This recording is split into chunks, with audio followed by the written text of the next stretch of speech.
አቡነ ገብረ መንፈስ ቅዱስ የኢትዮጵያ ኦርቶዶክስ ተዋሕዶ ቤተ ክርስቲያን በዝቋላ ተራራ ባለው ባህር ውስጥ 100 ዓመት ተዘቅዝቀው ለኢትዮጵያ ሰዎች ምሕረትን የለመኑ አባታችን አቡነ ገብረ መንፈስ ቅዱስ ቃል ኪዳን የተቀበሉበትን ጥቅምት 5 ቀን በታላቅ ድምቀት ታከብራለች። እንኳን ለአቡነ ገብረ መንፈስ ቅዱስ ዓመታዊ በዓል ጥቅምት 5 አደረሳችሁ። በሀገረ ግብፅ የተወለዱት ጻድቁ አባት የእግዚአብሔር ትእዛዝ ሆኖ ስለ ኢትዮጵያ ይለምኑና ይማልዱ ዘንድ ፈቃዳቸውም ስለነበር ቤተሰቤ፣ ሕዝቤ ወይም ሀገሬ ሳይሉ ወደ ሀገራችን በመምጣት በጭንቅላታቸው ተዘቅዝቀው ደማቸው ፈሶ እስኪያልቅና ሥጋቸውም አልቆ አጥንታቸው እንደ በረዶ እስኪሆን ድረስ የጸለዩት ታላቅ አባታችን ናቸው። አቡነ ገብረ መንፈስ ቅዱስ ሀገራቸው ንእሲ ግብፅ ውስጥ ነው። አባታቸውም ስምዖን እናታቸውም አቅልያስ ይባላሉ። ልጅ አጥተው 30 ዘመን ሲኖሩ ሲያዝኑ ኖረዋል። አንድ ቀን አቅሌስያ በቤተ እግዚአብሔር ገብታ ከስዕለ ሥላሴ ስር ወድቃ ስትማጸን ክብሩ ከሰማይ ከፍታ የሚበልጥ ልጅ እንኪ ተቀበይ የሚል ድምፅ ሰማች። አቅሌስያም መጋቢት 29 ቀን ጸንሳ በታኅሳስ 29 ቀን ደግሞ ደምግባቱ እጅግ የሚያምር ወንድ ልጅ እንደወለደች መልአኩ ቅዱስ ገብርኤል በሰው አምሳል መጥቶ የዚህ ልጅ ስሙ ገብረ መንፈስ ቅዱስ ይሆን አላት። ወዲያውም ሕፃኑ ተነስቶና ከእናቱ ጭን ወርዶ ለአብ ለወልድ ለመንፈስ ቅዱስ 3 ጊዜ ሰገደ። ዳግመኛም ከጨለማ ወደ ብርሃን አወጣኸኝ፣ ለአብ ለወልድ ለመንፈስ ቅዱስ ምስጋና ይሁን አለ። ከዚህም በኋላ ጻድቁ አቡነ ገብረ መንፈስ ቅዱስ መጋቢት 29 ቀን ተጸንሰው ታኅሳስ 29 ቀን ተወለዱ። አባታችን ዓይን በገለጡ ጊዜ ከሚታይ ነገር ላይ እንዲያርፍ እርሳቸውን በተወለዱ ጊዜ ተነስተው ስብሐት ለአብ ስብሐት ለወልድ ስብሐት ለመንፈስ ቅዱስ ዘአወጽእከኒ እምጸለሙት ውስተ ብርሃን ብለው አመስግነዋል። ቅዱስ አባታችን ለአምላካቸው ሰገዱ። አብ ወልድ መንፈስ ቅዱስም ካመሰገኑ በኋላ እናታቸው አላቀፏቸውም፣ ጡትም አላጠቧቸውም። 3 ዓመት ሲሞላቸው እግዚአብሔር አምላክ መልአኩ ቅዱስ ገብርኤልን እንዲህ ብሎ አዘዘው፣ ሕፃኑን ከእናቱ ክንድ ተቀበል፣ ብዙ ገዳማውያን ወዳሉበት ገዳም ውሰድና ከበራቸው አስቀምጠው። አበብነቱም ሕፃኑን ከበር አነስተህ አንተ ዘንድ አኑረው። ስለ ልብሱ ስለ ምግቡ አታስብ፣ ሕፃኑ የመንፈስ ቅዱስ ማደሪያ ነውና ምግቡም መንፈሳዊ ነው። ይኸውም ከእግዚአብሔር የሚወጣ ቃል ነው። ሰው በእንጀራ ብቻ እንደማይኖር እወቅ በለው በማለት አዘዘው። ቅዱስ ገብርኤልም እንደታዘዘው ከሰማይ ወርዶ ሕፃኑን ከእናቱ ክንድ ወስዶ በክንፎቹ አቅፎ እስከ 7ቱ ሰማይ አውጥቶ በስሉስ ቅዱስ ፊት አቅርቦት አስባረከው። መልአኩ ቅዱስ ገብርኤል ዳግመኛ ተገልጦላቸው ወደ ሰማይ አሳረጋቸውና ከእግዚአብሔር ፊት አቆማቸው። ያን ጊዜም ጌታችን ክቡራን የሆኑ እጆችን ዘርግቶ ከባረካቸው በኋላ በጸሎትህ ከሲኦል የምታወጣቸው ብዙ ነፍሳት አሉ፣ ድውያንንም ትፈውሳለህ። ከእንግዲህ ወዲህ ከሰው ተለይተህ ወደ ጫካ ገብተህ ከአንበሶችና ከነብሮች ጋር ኑር አላቸው። አባታችንም ጌታችንን የሰጠኸኝ እነዚህ አናብሶችና ነብሮች ምን ይመገባሉ አሉት። ጌታችንም የረገጥከውን መሬት ይልሳሉ፣ በዚያም ይጠግባሉ። ከዚህ በኋላ አቡነ ገብረ መንፈስ ቅዱስ ከራሳቸው እስከ እግራቸው ድረስ ጠጉር በቀለላቸው። የፀጉራቸው ርዝመቱ 1 ክንድ ከሰንዘር ነው። አባታችንም በታላቅ ተጋድሎ ሲኖሩ በጸጋ ላይ ጸጋ ተጨመረላቸው። ከዕለታት በአንድ ቀን የፈውሳቸው ሕሙማን ብዛታቸው እልፍ ሆነ። ከዚህ በኋላ አባታችን ወደ ጫካ ገብተው ብቻቸውን የበጋውን ሐሩር የክረምቱን ቁር ታግሰው ምንም ልብስ ሳይለብሱ ራቁታቸውን ሆነው በተጋድሎ ኖሩ።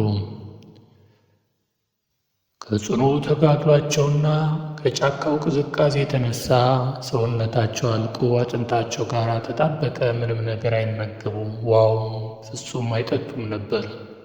አባታችን በምድረ በዳ እንደ ሰው ሳይሆን እንደ መላእክት ኖሩ።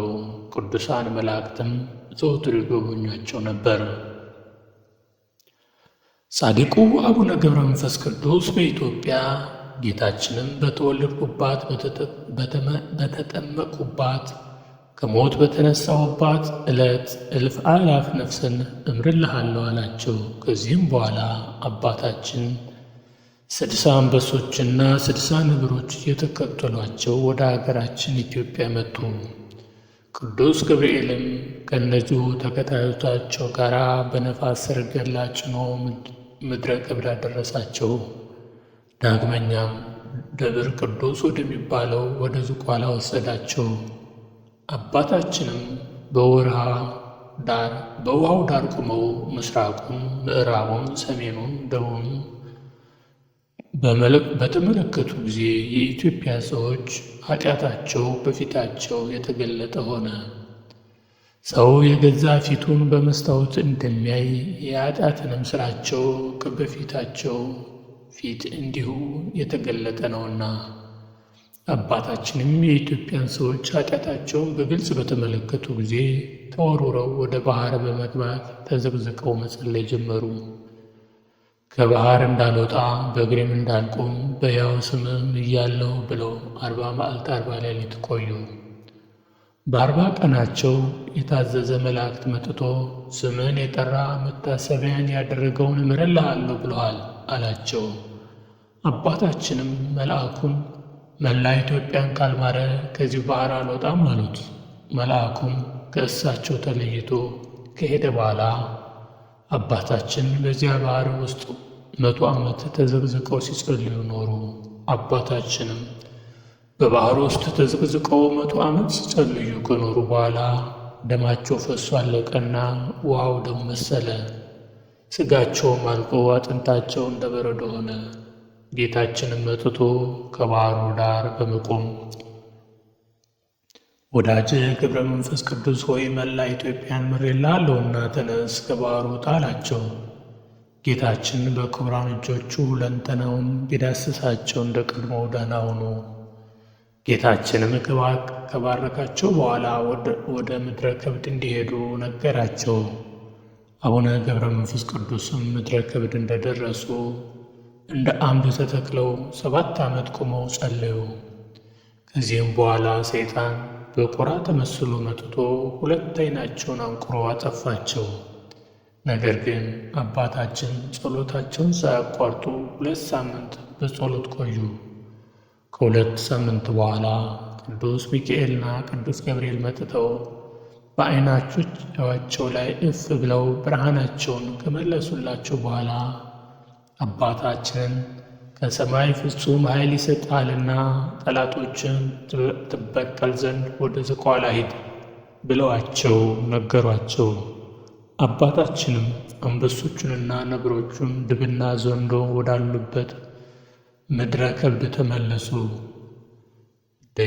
ጻድቁ ከዚህ ዓለም ድካም የሚለዩበት በቀረበ ጊዜ ጌታችን ኢየሱስ ክርስቶስ ተገልጦ ቃል ኪዳን ገባላቸው። ዕድሜያቸውም 562 ሲሆን በሰላም በፍቅር አረፉ። ጌታችንም ነፍሳቸውን በመላእክትና በቅዱሳን ሁሉ ምስጋና አሳረጋቸው። የአቡነ መንፈስ ቅዱስ ረድኤት በረከታቸው ይደርብን፣ አሜን። ጥቅምት 5 ቀን የሚከበሩ ዓመታዊ የቅዱሳን በዓላት አቡነ ገብረ መንፈስ ቅዱስ ጻድቅ፣ ቅዱስ ኪራኮስ አረጋዊ ጳጳስ ወሰማዕት፣ ቅድስት ሐና ሰማዕት እናቱ፣ ቅዱስ ያዕቆብ ወልደ እልፍ ከ12ቱ ሐዋርያት፣ አባ ጳውሎስ ሰማዕት፣ አርዮስን አንቀው የገደሉት አባት። ወርኃዊ በዓላት ደግሞ ቅዱስ ጴጥሮስ ሊቀ ሐዋርያት፣ ቅዱስ ጳውሎስ ብርሃነ ዓለም፣ ቅዱስ ዮሐንስ ኢትዮጵያዊ፣ ቅዱስ አሞኒ ዘነሃይሶ፣ ቅድስት አውጋንያ ሰማዕትና ጽድቅ። እነዚህ ናቸው። ወስብሐት ለእግዚአብሔር። ክቡራን ቤተሰቦቻችን የአባታችን የአቡነ ገብረ መንፈስ ቅዱስ በረከታቸው ረድኤታቸው ከሁላችን ጋር ይሁን። በሀገር ውስጥም ላላችሁ በሀገር ውጭም ላላችሁ በረከታቸው ይድረሳቸው፣ ጸሎታቸው የተሰማ ይሁን እያልን እንሰናበታለን። ሰላም ሁኑ። ፈጣሪ አምላክ ከሁላችን ጋር ይሁን። አሜን። የኢትዮጵያ አምላክ ይባርከን ይቀድሰን፣ ሀገራችን ሰላም ያድርግልን፣ ሃይማኖታችንን ያረጋጋልን። ፈጣሪ አምላክ ከሁላችን ጋር ይሁን። አሜን።